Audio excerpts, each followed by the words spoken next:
Kia ora. Thanks for watching my short film. There were a lot of firsts on that hike. The first solo overnight hike that I'd done, the first time staying in a hut like that, and the first time filming something like that as well. And I think it's natural when you're doing a walk like that you think about things. Not just the history of the place that you're walking in or walking to, but also yourself and the walk and the nature that you're in and your place in the world as well. Being out in nature or in the Ngāhere always reinforces the fact that I fit into a much larger, bigger ecosystem.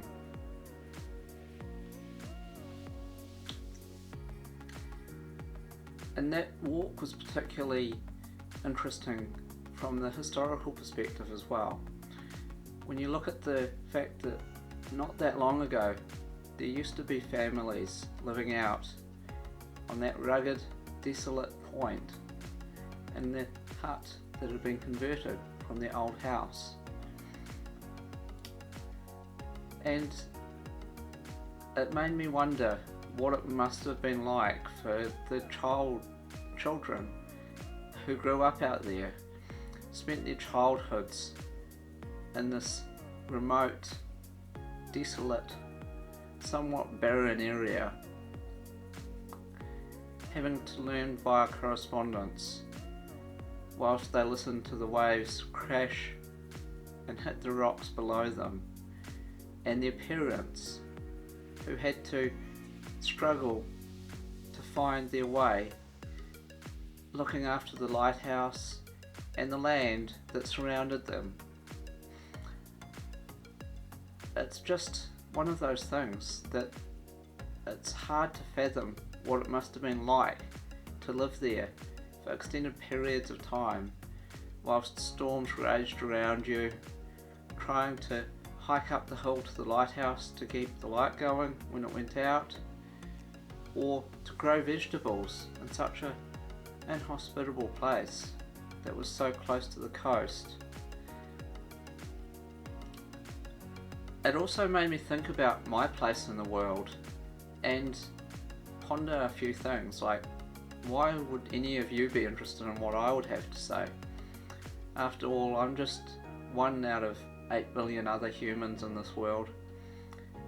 And I came to the conclusion on that whilst yes, I'm just one of 8 billion other people on this planet, that I'm still a human. We all are humans. And at the end of the day, as humans, we're just looking to connect with others, whether or not that's through shared interests, or most of all, via communication. At the end of the day, we're very social creatures, and we want to be able to communicate and connect, which is what I'm trying to do today with you all. And the other thing that I was thinking about while I was on that walk was about how lucky I am to live in New Zealand.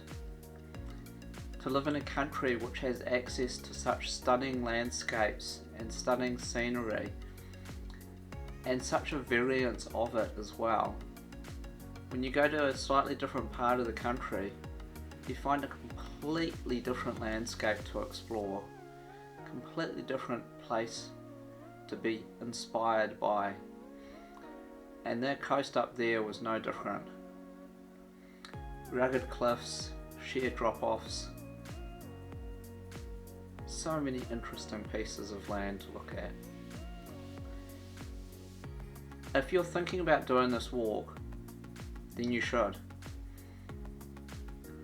It is a hard walk, but I think you can do it, especially if you do it in summertime, because in summertime you've got more daylight hours to get there and then to get back again on the next day or the day after, depending on how long you stay at the hut. And if you're feeling more adventurous or up for the challenge, then you could do it like I did. In winter time, it adds another layer of planning to it. You need to make sure that you're up early and out on the trail with a lot of extra time ahead of you in case you need it, so that you're not arriving in the dark. Because as you will have seen, the last sort of 6 kilometers of the walk are quite treacherous. Lots of cliff faces that you're going up and along, and lots of sheer drop-offs that you have to be wary of. So make sure you've got plenty of daylight hours to get there. Take your water with you in case the water at the hut's too salty. Take some good clothes and you'll be fine. That was my short film, There and Back Again, which captured my solo hike to the Cape Brett Lighthouse, there and then back again. Thank you all for watching, and I'll see you next time.